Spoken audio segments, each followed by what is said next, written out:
So Mike, right here to your left.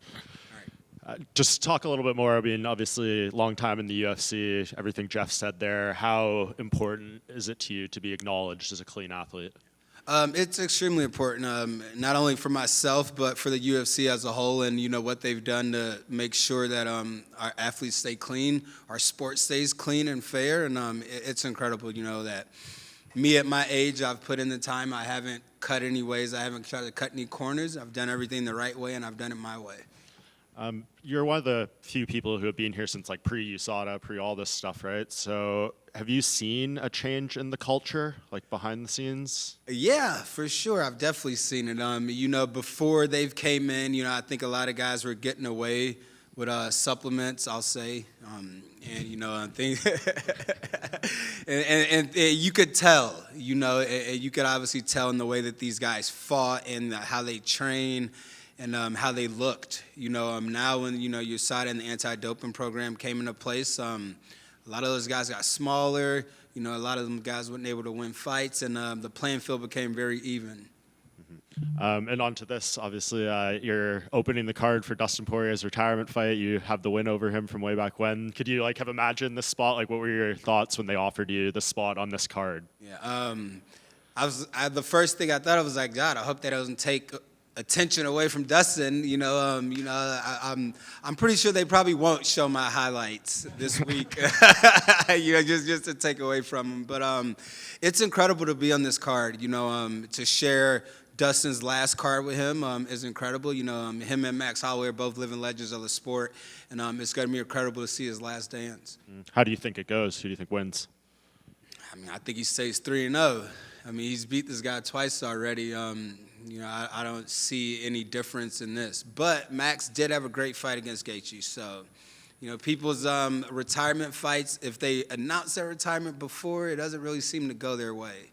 So, we'll see what happens. Yeah. What did you make of the matchup here with Daniel Zellhuber? Obviously, a young kid. He's had some fun fights in the UFC so far. What did you make of him? Yeah, I love it. Daniel's he's a tough kid. He's definitely got some skill, but I think they're pushing him a little too fast, too quick.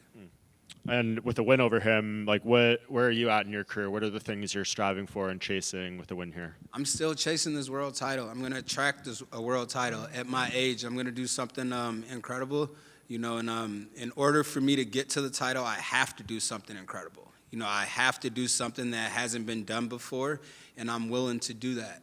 So, I've came from the trenches since losing my top 5 spot years ago, and I've just been on the grind, working, trying to figure things out, and, improving every day.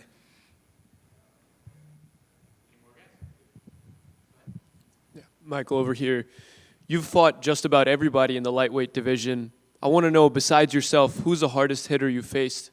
Yeah, Gaethje cracks pretty hard. I forgot Emmett. Yeah, so Josh Emmett, I'll give it to him. The lucky fucker. It got me 30 seconds in, 30 seconds out. So, but yeah, even at 45, but I definitely have to give it to Emmett.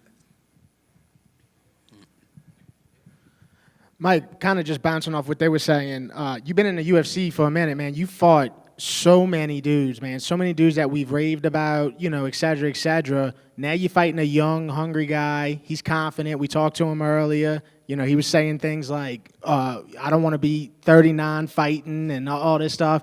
What do you think's going to happen as far as, fighting this guy? Do you think that you're going to knock him out? Let's just be honest here. I always look for knockouts, but I'm going in here to win. Just like you said, him in here talking shit, he's a little too cocky. He's a little too confident, and he's young. I get it. These guys are young and they run their mouth and this and that. Even the way he got this fight was kind of a scumbag way. He wants to post me getting knocked out on his Instagram and talk so much trash and this and that, and he's just fueling my fire. He's just putting a lot of pressure on himself, and he's going to learn the hard way. Have you been in New Orleans before? Yeah, I was here for the Super Bowl. Okay. Yeah. Okay. How you like it? It was good. I like New Orleans. I love the food. I love the culture. Don't like this weather right now. It's a little hot. Well, it's about to rain, too, so just be ready for that. Yeah, it's always rain or hot. It's no in-between. Just like Florida. Yeah. Thank you, man. No problem. Thank you.